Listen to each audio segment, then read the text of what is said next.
Hey, what's going on, you guys? It's your boy Redstone9X here. Welcome back to another command block tutorial video. Now, today's video, I'm going to be showing you guys how to do Ender Dragon egg commands in Minecraft. And what this command will allow us to do is that once we obtain the dragon egg after defeating the Ender Dragon in the end, then we can bring it back to the overworld and bring out the true potential power of the Ender Dragon egg. Now, before I go into more detail with this, guys, as always, make sure you guys hit that like button and subscribe, and turn on notifications so you won't miss a video.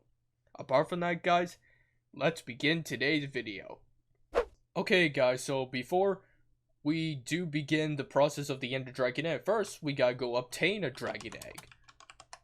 So, let's hop into this nether portal and defeat the Ender Dragon. I got my one-hit KO sword and ready, so let's do this. Okay, so we are now in the end, and now we need to go kill the Ender Dragon with my one-hit KO sword. So hopefully the Ender Dragon should see me, and then I should be able to one-shot it with sharpness 1000 on this sword. So, come at me, Ender Dragon.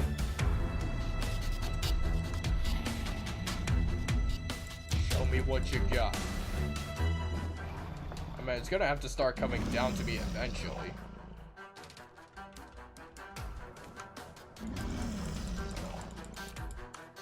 Okay, if it doesn't come down, I'm gonna have to go into... Oh, it's just shooting Ender Dragon breath. Okay, I feel like I'm gonna have to go into creative to force it to come down and get me. Because this is getting ridiculous.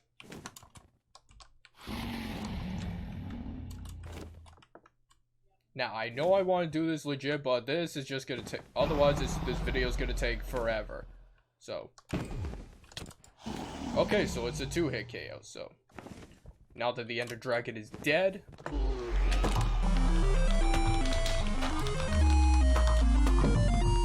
Now we can finally obtain the dragon egg.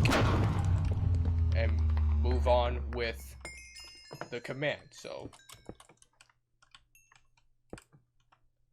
we're going to build up, get a piston, a lever, press the button, or press the lever, and now we got the Ender Dragon egg. Just like that. So now we can get rid of all this stone.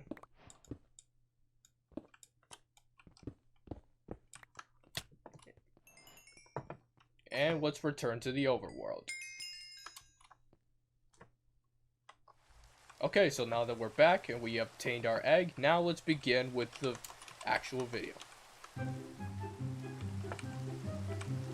So first off, we need to create something called the Ender Dragon egg altar. So what we need for that is some obsidian, endstone, and some iron bars. So let's get these out.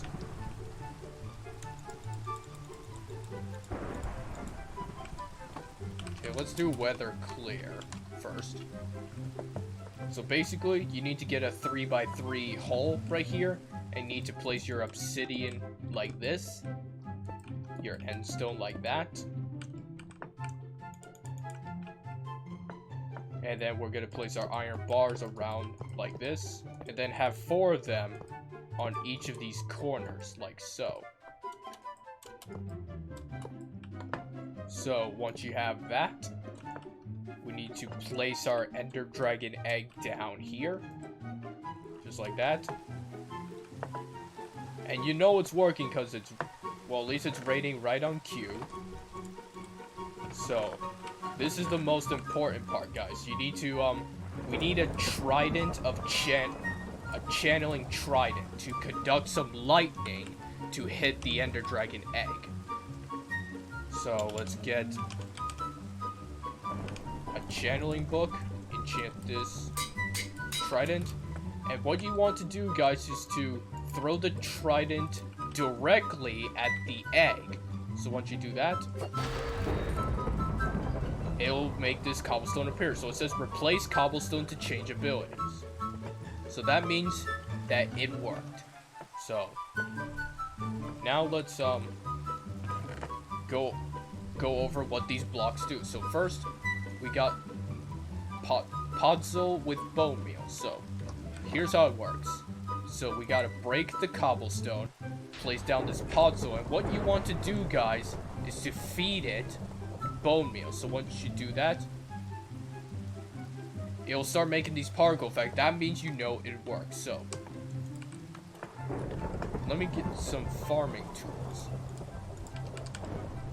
So what this actually allows you to do is that once we plant down these seeds, it actually makes all of these seeds grow so fast, just like that. So you can basically have unlimited farming.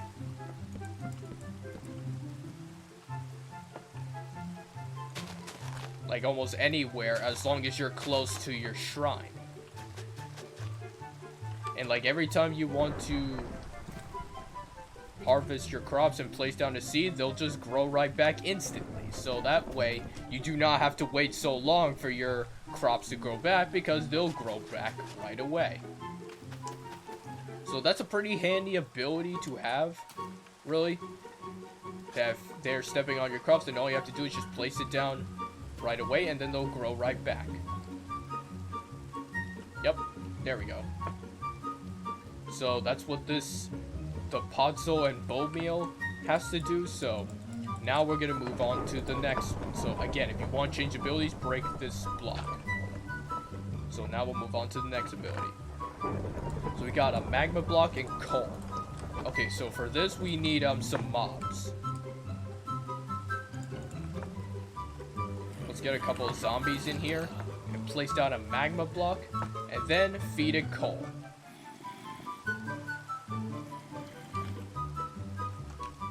Okay, so when I go into game mode, and as you can see, it actually sets any hostile mobs on fire, even while in the rain, because look at it. When they get close to the altar, they're gonna get set on fire, even in the rain. So this could be a pretty cool way for you to defend yourself against mobs. Like if they get anywhere near you, then you can just go near here, and then they will set on fire, like that, for you to gain the upper hand. And then they'll all burn away. And also, I think this also attacks like passive mobs like pigs, but I'm not entirely sure. Yep, it does. So yeah, anytime they get near the altar, they'll be set on fire. So I think if they're on the tilted grass, like on the farm, then they won't take damage. But still, I think the altar will attack any mobs that go near it. So better be careful when... Oh! And apparently this also gives you fire resistance 3. Which is pretty interesting. So, let's break that. And move on to the next ability. So now we've got ice. Now this one is one of my personal favorites. So basically what you have to do... Feed it snow. And then, watch this. Every time a mob comes around here, then it'll be, the altar will instantly freeze it in a block of ice. So as you can see, that this zombie is completely trapped in ice, and you can't break it out. And I think it will stay that way as long as you don't break the block of ice above the egg. So you can pretty much have all of these mobs, when they come towards you, then they'll be instantly freeze like mopsicles. I think this only works one at a time, I think, because it's not freezing all of them.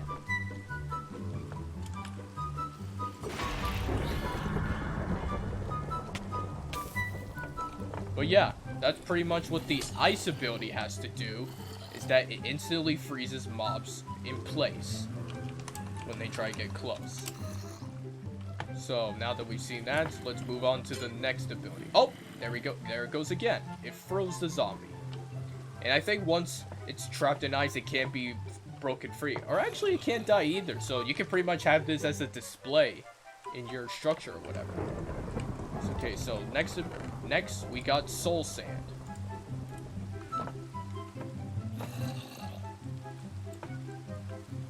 See what happens when we feed it quartz.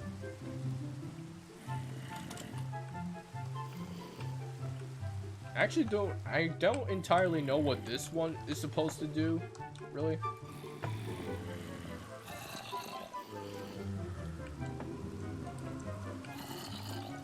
I think. Oh wait, I remember.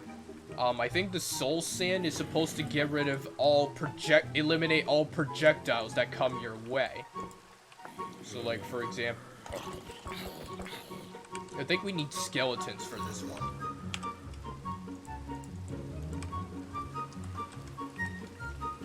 So I think, for example, if I go into survival and they try to shoot me, they can't.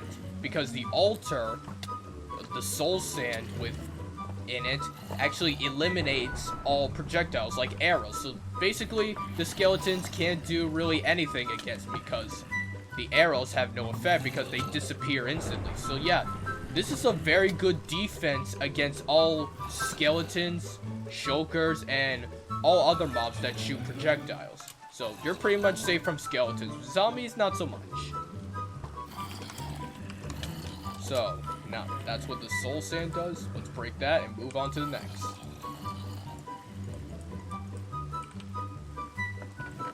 So now we've got endstone and quartz fruit.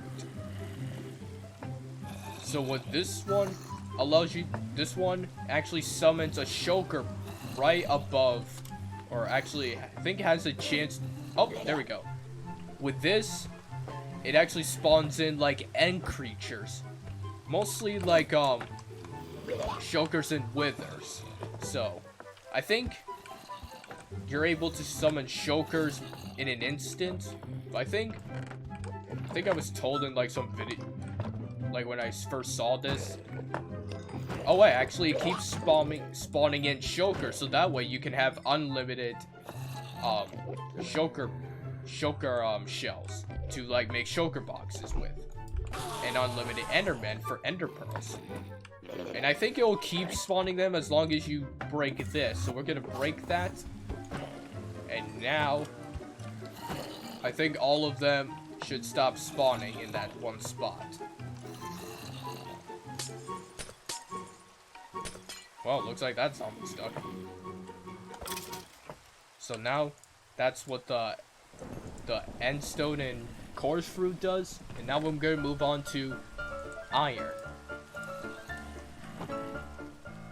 So basically, this one, when you place down it, feed it iron. This one gives you resistance 3. So this could be a good way for you to be very resistant against all passive hostile mobs like these guys. So that way you can launch a counterattack without taking so much damage. Okay, so now that we've gone over that, let me go ahead and break the iron block and we'll move on to the next. We're gonna move on to gold. Okay, what the gold allows you to do, I think, is to also have resistance, but I think it's a more weaker resistance than iron. This one gives you resistance 2 instead of 3, so I mean, it still gives you a decent amount of resistance, but I mean, it's not as good as iron. So if you want resistance, I recommend iron or something better. So now we're gonna move on to diamond.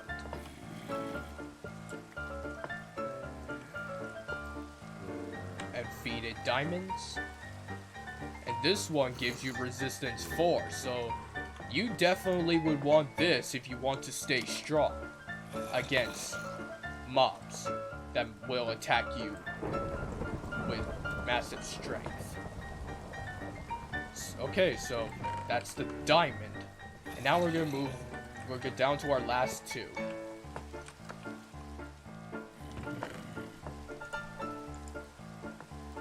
So now we got emerald. in an emerald block. So place that, feed it emeralds. And this one also gives you resistance, but this one is a very unique one. Because, hold on, let me get like a... Let me get a zombie and a pig. So basically, any mob, I believe it's any mob that it gets near the emerald would instantly start taking damage.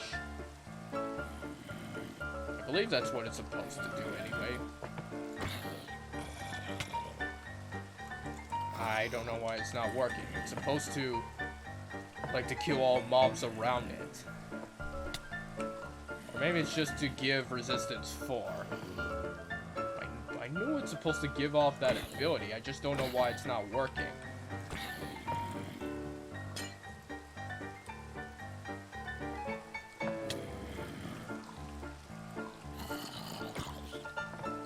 Yeah, it's supposed to, like, start killing mobs that come around it.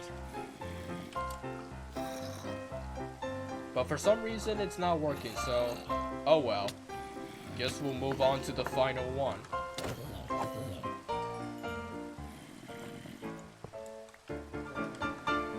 Which is gonna be the glass and glowstone. Okay, so this one is actually a very helpful block. So when you feed it glowstone, it gives you invisibility 3. So again, this could be a good way for you to plant sneak attacks against all mobs that try to fight you. And I believe this drowned creature cannot even see me. Or maybe it's just that he's completely stuck, he can't move. But basically, with this, you can pretty much hit mobs wherever you like. Well, if you get too far, then you'll lose your invisibility. But this could be a good way for you to plant sneak attacks against intruders or other players and stuff like that. And yeah, that is pretty much how you do Ender Dragon egg commands in Minecraft. And that is gonna wrap up for today's video. If you guys enjoyed this video, want to see more command block tutorials like this, make sure you guys hit that like button and subscribe, and turn on notifications so you won't miss a video. Apart from that, guys, thank you so much for watching this video, and I'll see you all in the next one. Goodbye.